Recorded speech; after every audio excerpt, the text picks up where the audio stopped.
చూస్ country delight, live better. ఇప్పుడే country delight యాప్ని download చేసుకోండి.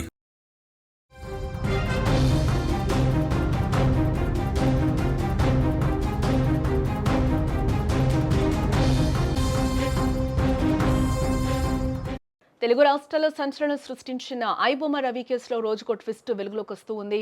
నిన్నటి వరకు సైలెంట్ గా ఉన్న నిందితుడు రవి ఒక్కసారిగా మీడియా ముందు గర్జించాడు. అసలు ఐబొమ్మకు తనకు సంబంధం ఏంటని ప్రశ్నిస్తూ రివర్స్ అటాక్ చేశాడు. పోలీసుల విచారణలో షాకింగ్ నిజాలు బయటపడుతూ ఉంటే రవి మాత్రం అన్ని అబద్ధాలే అంటూ కొట్టిపారుస్తూ ఉన్నాడు. పోలీస్ కస్టడీ ముగిసిన తర్వాత నిందితుడు రవిని ఉస్మానియా ఆసుపత్రికి తరలించారు.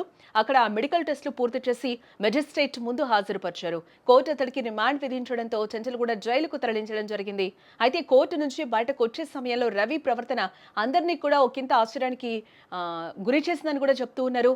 మీడియా ప్రతినిధులు ప్రశ్నలు అడుగుతూ ఉంటే సమాధానం చెప్పాల్సింది పోయి రివర్స్ లో ప్రశ్నల వర్షం కురిపి వారి మీద నా పేరు ఐబొమ్మ రవి కాదు, అసలు ఐబొమ్మ నాది అని మీకెవరు చెప్పారు అంటూ రవి మీడియాపై విరుచుకుపడ్డాడు. తిరిగి బెట్టింగ్ యాప్స్ ను ప్రమోట్ చేశాననడానికి మీ దగ్గర ఆధారాలు ఉన్నాయా అని ప్రశ్నిస్తూ ఉన్నాడు.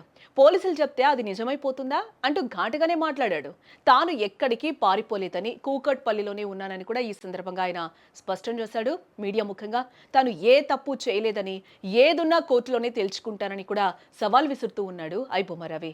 కానీ పోలీసులు సేకరించిన ఆధారాలు మాత్రం మరో కథ చెప్తూ ఉన్నాయి. రవి తన అసలు గుర్తింపును దాచేందుకు భారీ స్కెచ్ వేశాడని పోలీసుల విచారణలో తేలిందని పోలీసులు చెప్తూ ఉన్నారు. మొదట తన స్నేహితుడు ప్రహ్లాద్ డాక్యుమెంట్లతో పాన్ కార్డు, లైసెన్స్ తీసుకున్నానని రవి బుకాయించాడు. కానీ పోలీసులు ప్రహ్లాదును విచారించగా అతనికి రవి ఎవరో కూడా తెలియదని తేలింది. దీంతో పోలీసులు ఒక్కసారిగా షాక్ గురయ్యారు. జిరాక్స్ సెంటర్ల నుంచి ఇతరుల ధృవపత్రాలను సేకరించి వాటిపై తన ఫోటో మార్చి ప్రభుత్వ గుర్తింపు కార్డులు పొందినట్లుగా పోలీసులు గుర్తించారు. ఇప్పటికే మధ్యవర్తుల సహాయంతో సిస్టమ్ను మోసం చేసి కొత్త గుర్తింపును సృష్టించుకున్నాడు రవి.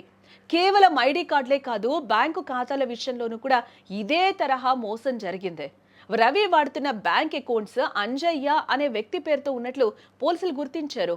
తీరా అంజయ్యను ఆరా తీస్తే అతనికి రవితో ఎలాంటి సంబంధం లేదని కూడా వెల్లడైంది.